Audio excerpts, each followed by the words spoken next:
All right, so welcome all to News at Night. Yes, you see it here, believe it or not, and you should believe it at this point because, what else is new? I'm not going to go into too much detail, but what else is new? And as a matter of fact, this is actually old news, so I apologize for not breaking into got you all earlier when this happened around January, but nonetheless, the latest news at night features the Gateway School District, which is outside of Pittsburgh, Pennsylvania, which was named in a lawsuit that claims a woman was passed up for a job because her husband is black. I'll let the news reels go on and then we'll give the details. So hold on just a second. Aware of this information. Now, a member of the school board, member of a local school board is under fire over text messages. That board member is named in a federal lawsuit alleging racial discrimination. Royce Jones is live now with what that board member in the Gateway School District is saying about it. Royce. Well, Ken, according to her attorney, the woman was unsure why she was passed over for the athletic director position here at Gateway. But since text messages between school board members have resurfaced, she now believes her husband's race may have played a part. This case isn't simply about money, it's about change. According to the federal lawsuit filed January 1st, Korie Morton-Rozier, a white woman, is suing the Gateway School District and school board member Paul Cagliari for racial discrimination over claims the district passed her up for the athletic director position because her husband is black. She was experienced. She had worked at a former employment spot that allowed her to be uniquely qualified for this position. The suit claims the position was filled by a white man instead. Morton-Rozier's attorney Todd Hollis believes these group text messages between school board members tell this story. A school board member released a SMS message that basically involved Mrs. Rozier's husband. According to the lawsuit, in a message from February 2020, Cagliari was referencing Morton-Rozier and her husband when he wrote, "Didn't she start dating the darkies?" The plaintiff tells us that text is why she believes not being hired by the board was a racially charged decision. There were 9 school board members who were aware of this information over the course of 10 months, and only 1 school board member believed that it was adequate to bring it to the public's attention. Cagliari responded to my request for comment saying he mistakenly sent that message to the wrong chat and was referencing somebody else with the last name Darky. And although he says he did not vote for her for the AD position, Cagliari tells me, quote, "If I could tell Korie anything, the first thing I would do is apologize for the confusion and hurt this has caused. I would also tell her that I was a big advocate for her to get the AD position. I believe she's qualified and would have been a good fit." Hollis tells me his client has suffered both economic and emotional injury because of this, and she is seeking damages from both the school district and that school board member. Meanwhile, the district did not comment directly on the lawsuit, instead sending KDKA a copy of its anti-discrimination policy. Reporting live tonight, Royce Jones, KDKA News.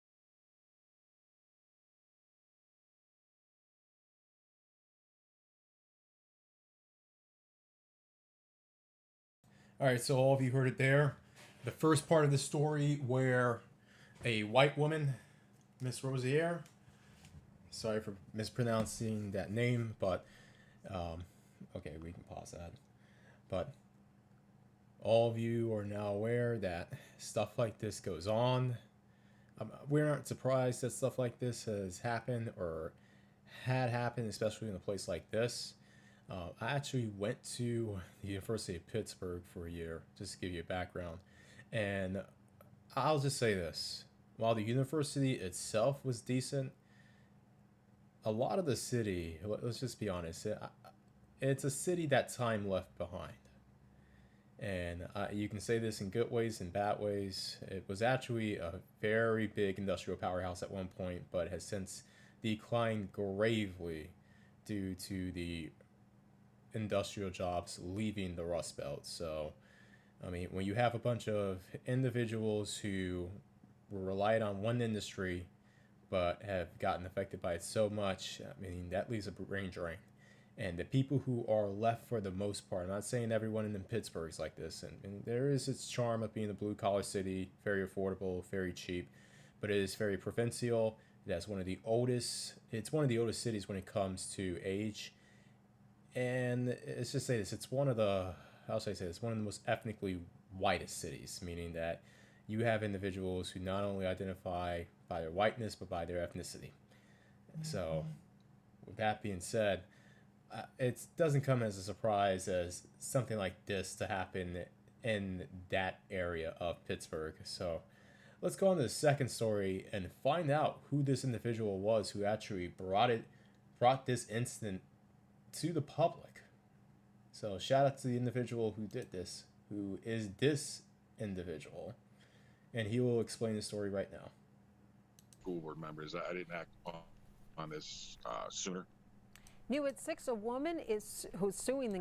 I didn't act on this sooner. New at 6, a woman who's suing the Gateway School District claims her interracial marriage cost her a job. She says a school board member called her husband a racial slur in a text message. But that board member told Channel 11 News reporter Joe Arena that text was taken out of context. Despite her qualifications, a woman who applied for a job here at the Gateway School District says she wasn't hired because her husband is African American. And her attorney says it appears the proof was swept under the rug for nearly a year. It's insulting. Attorney Todd Hollis has filed a lawsuit claiming the Gateway School District rejected his client's application for the position of athletic director because she was and remains married to an African American man. But it wasn't until about 10 days ago that Korie Morton-Rozier, his client, was made aware of this group text from early February of last year. Members of the group included Gateway School Board members, and in particular, board member Paul Cagliari. And in this snapshot of a conversation about Morton-Rozier, Cagliari writes, "Didn't she start dating the darkies?" And about 5 minutes later, Cagliari responds to his previous text, writing this, "Misfire. Nobody on this text chain married into the Darky family." But just below that, another school board member asks Paul to explain his text. School board member Rick McIntyre was also a part of this chain, and he tells me that Cagliari told him he didn't realize he was on a group text and thought he was just talking to McIntyre. But McIntyre says it was clear that regardless of Cagliari's explanation, That's not what the text was about. and McIntyre, in fact, is the reason this story is public today. He took this screen grab and shared it, something he wishes he'd done sooner. Probably my biggest regret as a school board member is I didn't act on this sooner. It's been weighing on me pretty heavily since February. And as for why this woman did not get the job, McIntyre says it had nothing to do with race. But for Hollis and his client, this incident highlights what could be a bigger problem. To the extent that 9 school board members were aware of this information 10 days ago, and only one came forward, is a problem. And the man at the center of this whole thing, Paul Cagliari, talked to me over the phone and shared this statement. The text message from February 2020 you're talking about was meant for a different text chain. Darky is the last name of the people I was talking about. He also offered an apology, saying, "The first thing I would do is apologize for the confusion and hurt this has caused. I would also tell her that I was a big advocate of her to get the AD position." In Monroeville, Joe Arena, Channel 11 News. Lost multiple cars, multiple vehicles.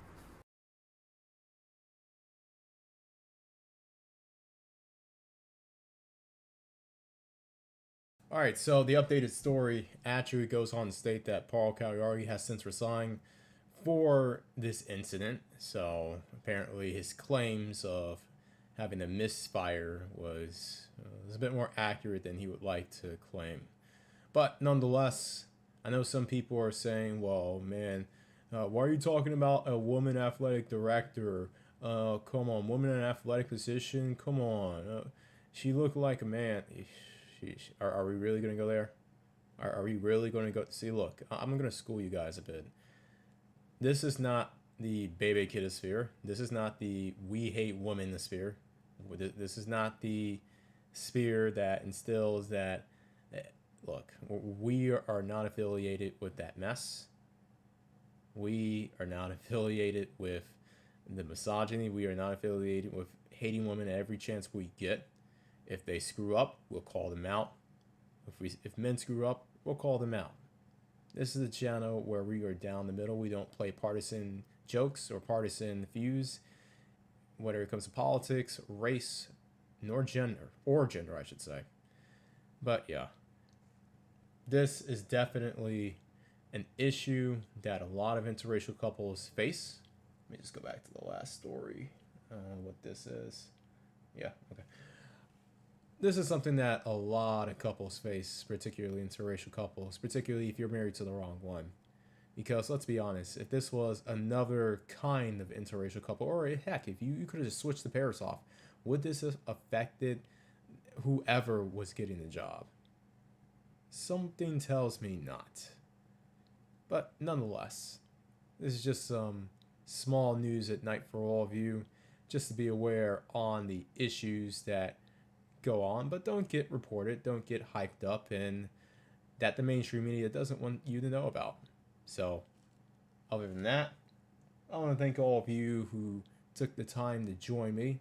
Unless you have any other questions, I'll see if there are any other responses that are worth mentioning too. Shout out to Canis Lupus in the house. But yeah, in the comment section, feel free to tell me of your experiences. If you happen to be a BM or a non-BW who faced, or any sort of interracial pair, even if it is an interracial pair who might be popular or acceptable in the eyes of mainstream society, if you face any sort of discrimination whatsoever, feel free to state your story down below in the comments section. Other than that, I'll thank you all for joining, and yeah.